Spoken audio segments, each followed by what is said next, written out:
Yes, I am Avinav Chambyal, and I Okay, have been you are Abhinav. yeah, Avinav. Abhinav. Sorry. Yes, What is it's this meaning? the name meaning of the name. Yeah. Yeah, actually, it's just a customization by my parents. My father's name is Ravi, so he just Okay. Okay. tried to make it Avi. Okay. Yeah. Go ahead. Yes, yes. So I'm Avinav Chambyal, and I have been working with Amdocs only. I got campus placed in Amdocs around 3.6 years back. So since then, I've been working in Amdocs and as a Java software developer, and I've worked in Java, Spring Boot, microservices, and other systems also. Like we work on some cloud applications also. I've worked on OpenShift, Kubernetes. I've also worked with async messaging systems like Kafka, Couchbase, Elasticsearch, and yeah. So that is all. Okay. Great. So, you have like how many years of experience now? I have 3 years, 6 months experience as a. Okay. Great. So, what is the most likable technology for you? Actually, I am kind of like I keep on exploring. So even in my college also, and uh, I used to do this. I used to be into machine learning and AI, so I used to work with Python. Then I also felt it interesting to develop Android applications. So I worked with Android development Java there also, and Flutter also. I learned Dart. Worked with Google Cloud, Firebase also, Firestore, and right now I've been working from past few years in Java Spring only. So Java is the only language that I'm Okay. into right now. So, so you have worked with Kafka, right? So, why do you use it? So Kafka basically uses it's an async messaging system that is basically having a lot of different topics inside of it, which are each of them are having some partitions. It's basically used in our case. I've used them with the integrating it with the microservices, where the microservices can be a consumer or a producer of that particular topic, that particular Kafka topic, and that Kafka topic is basically used to asynchronously listen to create that whenever some activity happens somewhere, then a notification or an event is published over there, which is consumed by a microservice, and we can keep a listener on it. We can asynchronously listen to those notifications. So it's basically a intermediating external messaging system, which is basically used in integration with our application. Okay. So, what are the challenges you face while working with Kafka?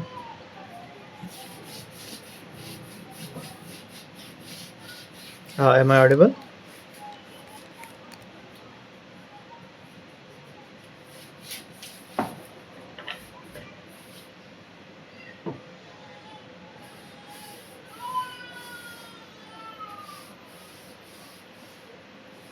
Hello. Yeah. Yes, I'm sorry, I was having some issue, I think, in my network. Okay, no problem. Okay. So, did you face any issue or challenges while working with Kafka?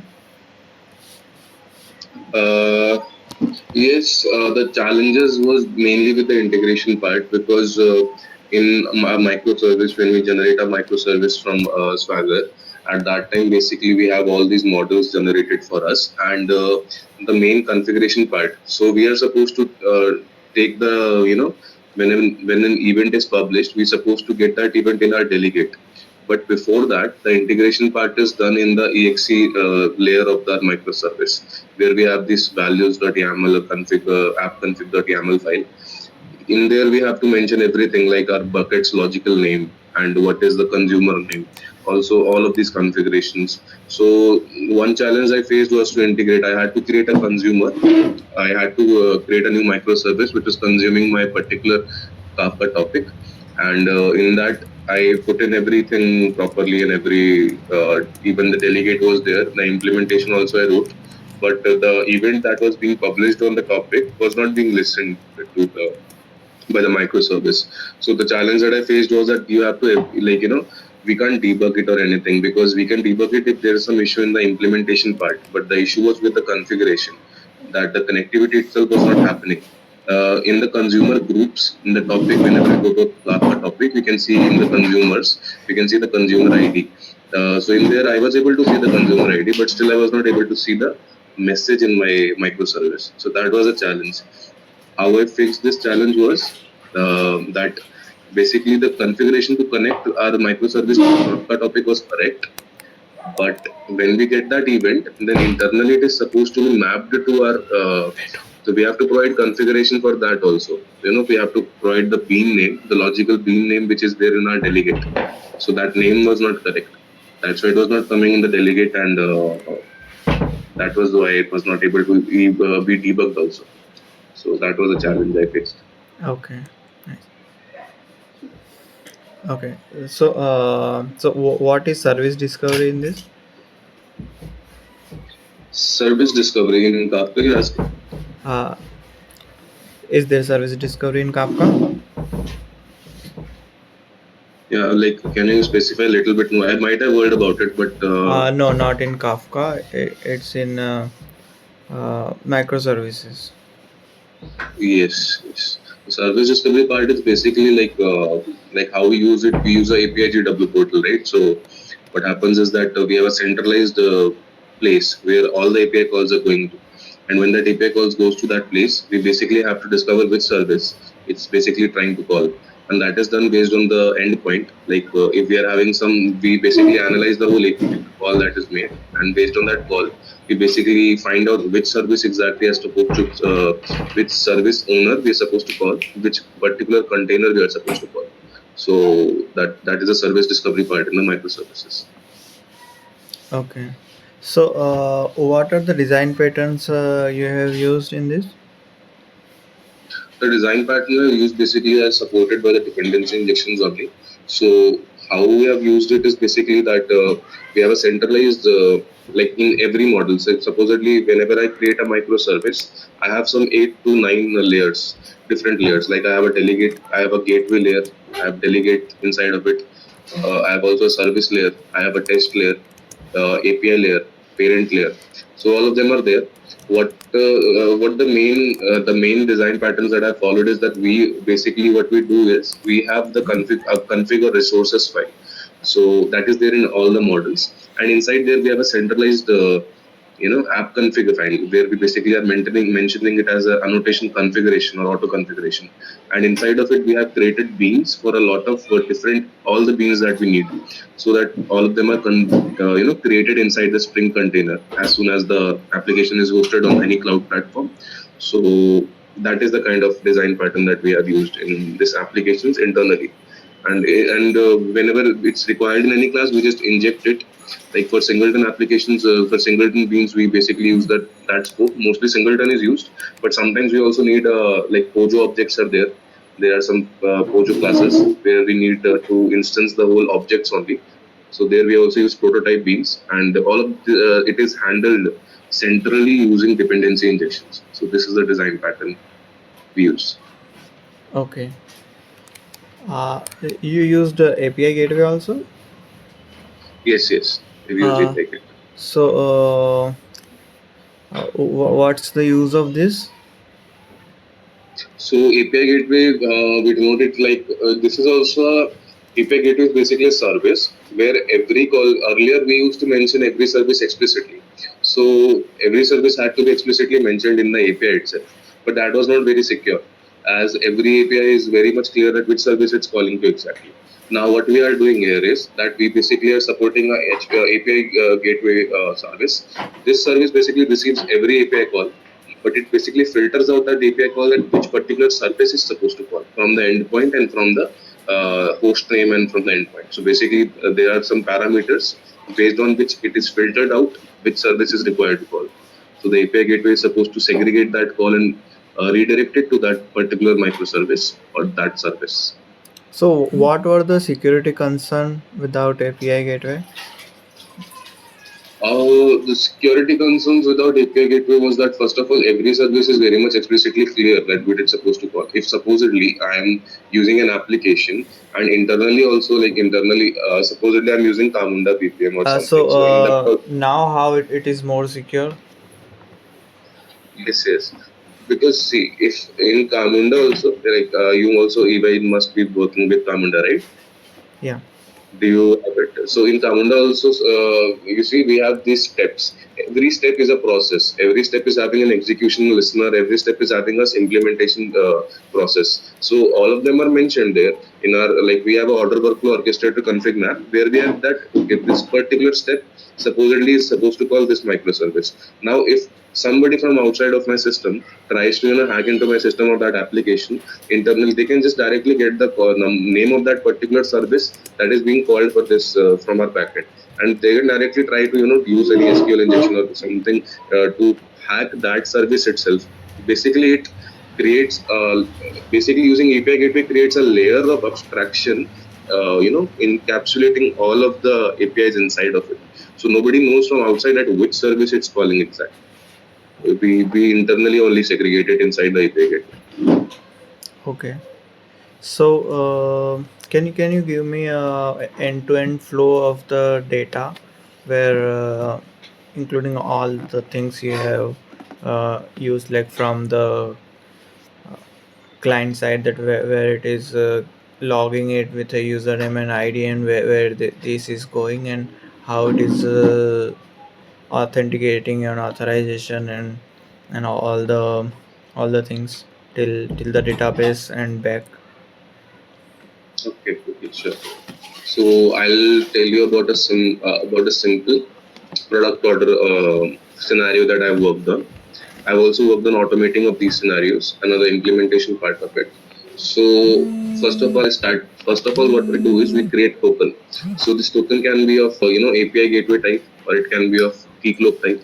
So API gateway or key cloak, basically these are two type of different tokens that we use in our system. So if you are using a key cloak URL, that is also again used like API gateway only.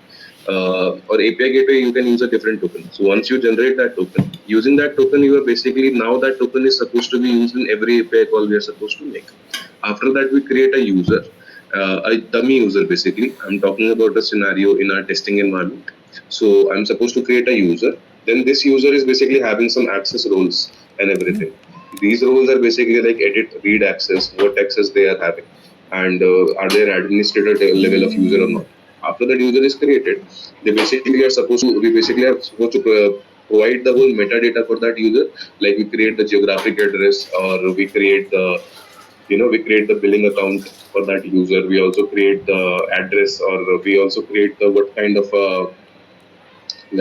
pin code and all those like different details. We create all of those details for a particular user, and okay, my user is supposed to be having this. So after all of that metadata for that user is prepared, we then create a product order. That product order is basically supposed to have am I going right, or is it? Yeah. Yeah. Okay. So then we are supposed to call some internal microservices, which are basically used to create a skeleton for my product order. Now, a lot of fields inside of it is empty, but we basically are first of all figuring out. Like, supposedly, I want to create an order for iPhone. Recently, we worked on a project also where we're supposed to create this iPhone Midnight and all those different iPhone models. So, based on that, we're supposed to also connect it to a SIM. Is that SIM a PSIM or eSIM? That also we have to filter out internally. So the microservice make internal calls, and it figures out that okay, this is the request parameter. The request parameter is yes, and then we are supposed to get an eSIM. Now there are some external systems which will be called for that eSIM to activate that eSIM from the manufacturing end. Then it will return the same notification to Kafka or Couchbase. From there it will consume. Our microservice will listen to it. From there it will proceed further, and it will notify us that okay, this is working. After that, we are supposed to create, hit some validations API. So it should validate that all the things are correct, that there should not be any validational flaws. Like if we are having eSIM, then it should not have a shipping for the SIM, because the eSIM does not require to be shipped. So such kind of validation should be there. Then we submit the order, and once the order is submitted, After that time, it's basically supposed to go through a lot of external systems, like the shipping vendor has to be called. Internally, we have created those knock systems. And a lot of such systems are basically done. After all of this is done, the user is basically notified that okay, the order has been completed, and this notification in the backend also we get. So this is the whole simple flow that we Okay. have worked on. Yeah. So this is the project flow you have told me about, right? Right. Take one service. Okay. From So, there, you start like calling one service from another service, suppose, and mm, then how you creating the JWT token if you are creating, or some other security aspect, then how you are authenticating, that I'm asking. okay, you're saying whenever we call a service, how are we authenticating it? Yeah. Okay. Okay. So for that, this is a little bit of internal thing, but I don't know. So what happens is that first of all, the token that we generate in the beginning of any flow, it is we are having a keycloak token or an API GW token. That particular token is having encrypted inside of it all the roles and everything for that particular customer. Okay. So Now, you are doing a role-based authentication. yes, like roles are also part of it, but the So whole token will include a lot of other things also. okay. So at the what level, at what service, or what thing you are checking the authentication? So, like in the as you asked me that when a service is called, so when a service is called, we have a FND SC service that basically is listening to that particular token, and it will authenticate if that token is valid or not, if the parameters inside of it are valid with the current existing cluster or not, and then afterwards only it will redirect it to the service. So the roles are also verified because see if the service that is being called, it is also having some metadata that okay, I am supposed to make this change. If the user that is calling that service is not having that role included in in that token, it should be rejected from there. Also, if the token is expired or it's not matching with the present environment details, so at that time also it should be rejected. So between the service and the user, the API call is supposed to go through that FNDSec microservice, which is solely made to verify or validate that token only. Okay. So let me type in chat. Okay. So there is a employee class. Okay. Okay. And there is an department class. Okay. So you can share your screen. Okay.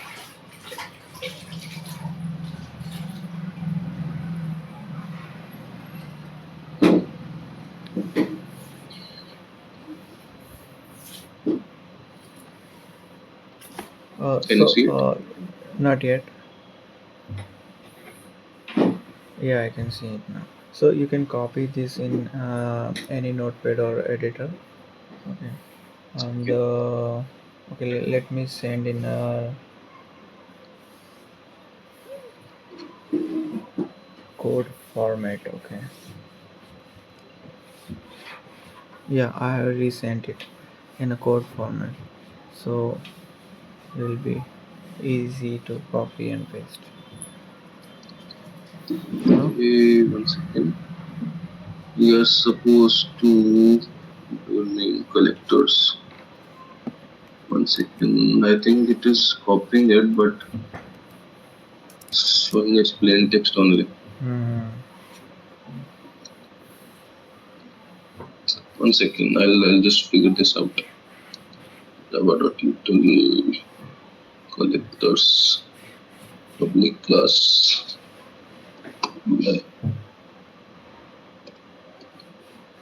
Okay, and after So what you have to do is um, you have to find. Okay, this is commented. This is showing commented. okay, so this all was not commented when you sent it. Yeah, you see, as soon as you are pressing enter, it is commenting it. Okay, no problem. I'll just uncomment it in one go. Yeah, just leave the Oh, last first line, line number 6, I think. sure.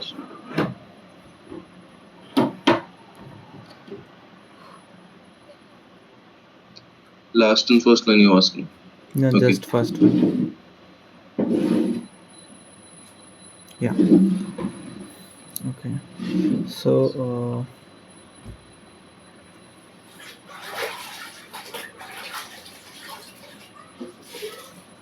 One fine. second. Your class's name was public class second highest salary. Okay. And we are creating this employee, static class employee. With this employee chain will apply the static class. Okay. Yeah, this should And not have given error. Okay. So, what you have to do is you have to get the uh, second highest salary okay. of each department. Okay. Use this list. Okay. Sure, sure. I'll just create a constructor because this is giving error No, because no, I no. think This this. I think this error is because you have uh, bracket issue. I think. Bracket issue. Yeah. Okay. The class should be outside. I think. Is it out? Yeah, it is out only.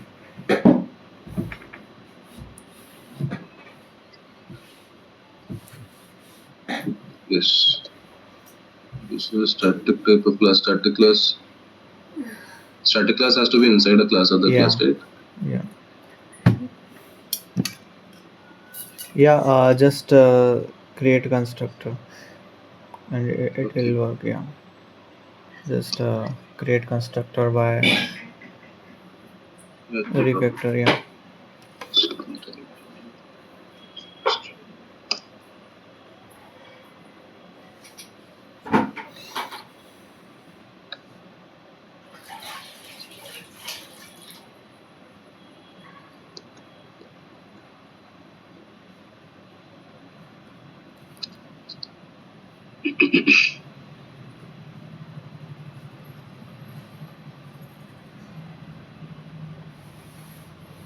Okay. So you got what I'm saying, right?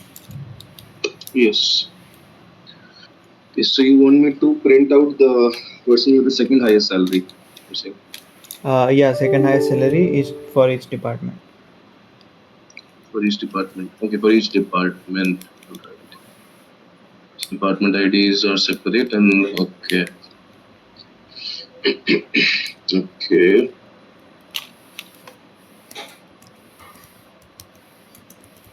Mm. Can I use a paper and pen? You Just for can use Streams API.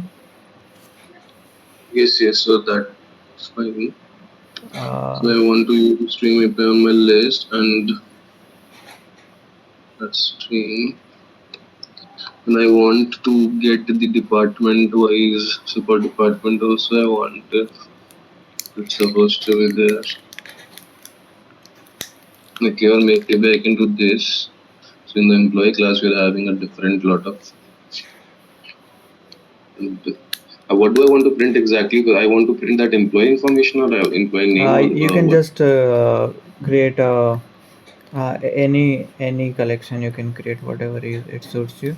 Just get uh, the the department ID or department name. Department name is not there, so department ID and the second highest salary for that department. This would be Okay. sufficient. Okay. Second highest department. So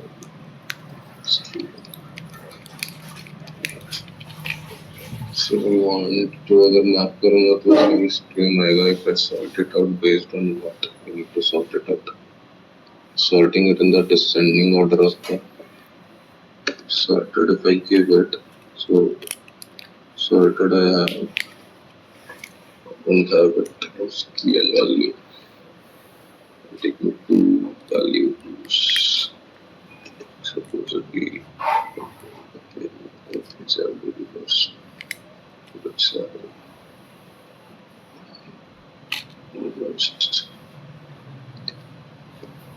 You're not comparing actually.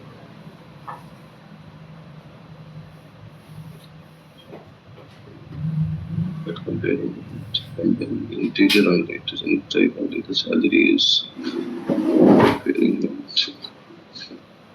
comparing that good salary because employee that good salary not too worst. So good salary continue because I don't have a perspective. Private public.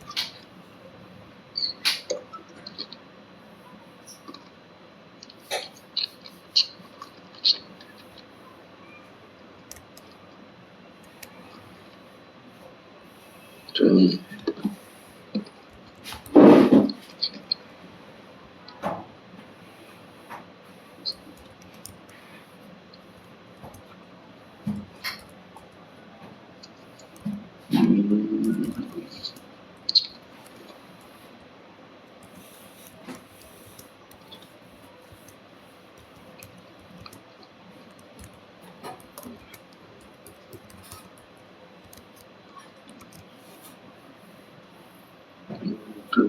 Start filters. Employee dot get salary equal to 5,000. Basically getting this only comparing him to get salary dot reversed. One second, just print.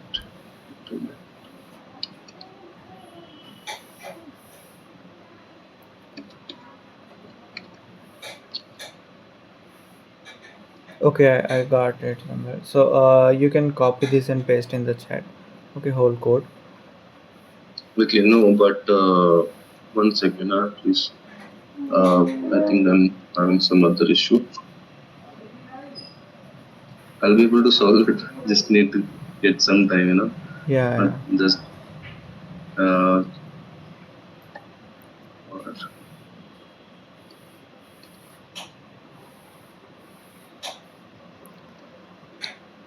So yeah, maybe I'll give you some time after this. Okay. So I wanted to ask about this Hibernate thing. Okay, you have worked on a Hibernate, right? Actually, I've not worked on it that much to be very honest, and I'm still learning on it because I'm working on a self project only for that. So in the latest resume that I have shared, I think that might not be the one that you have. In that, I have removed that Hibernate from it. Okay. So Yes. okay. So can you explain the collection hierarchy?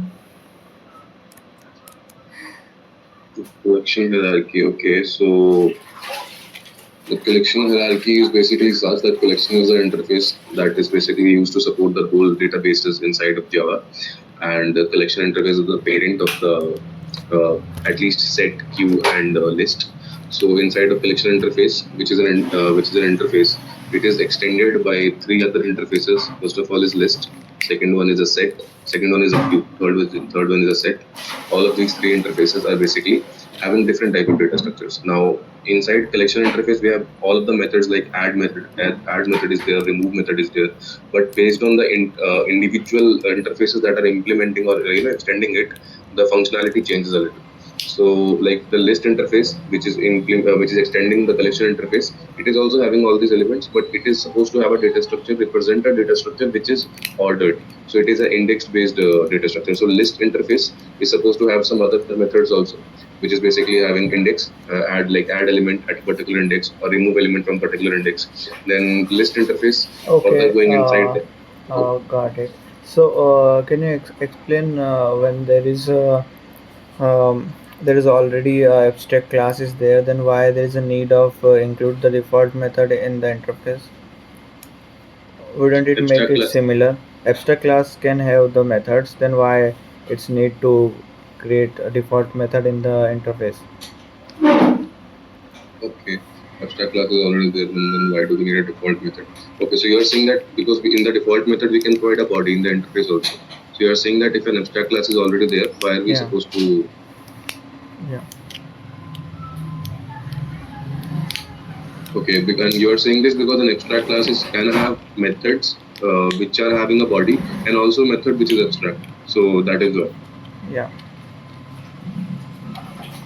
Okay. See, because the thing is that in an abstract method, the thing is that we can only extend one class. What I think, I might be wrong here, but what I think is that every class can extend only one class in Java. So once we are extending a class and it's having abstract methods, it might also be having methods which are having body in them. That is fine. But what the problem is that after that, if I also want, supposedly I'm having a class named as a class named as a restaurant worker or something. Yeah, Okay, or maybe got. so I'm trying to extend a class which is a waiter. Okay, so a waiter will have the option, the methods inside of it, which is serving the food and collecting the dishes and all that. It will also, it might be having some methods which are having a body, like this is how it's supposed to work. But if I'm supposed to extend another class, then I will fail on that. I won't be able to extend another class in that restaurant employee. Supposedly, I want cook also, cook class also to be extended. So what I can do instead is I can implement an interface, and I can implement as many interfaces that I want. Yeah, got And it. if So, yeah, it's okay. Now you can do that code and also create a singleton class. Both thing you can paste in the chat when it's done, and the paste in the chat. Okay, I'll be in. I'll be back. Okay.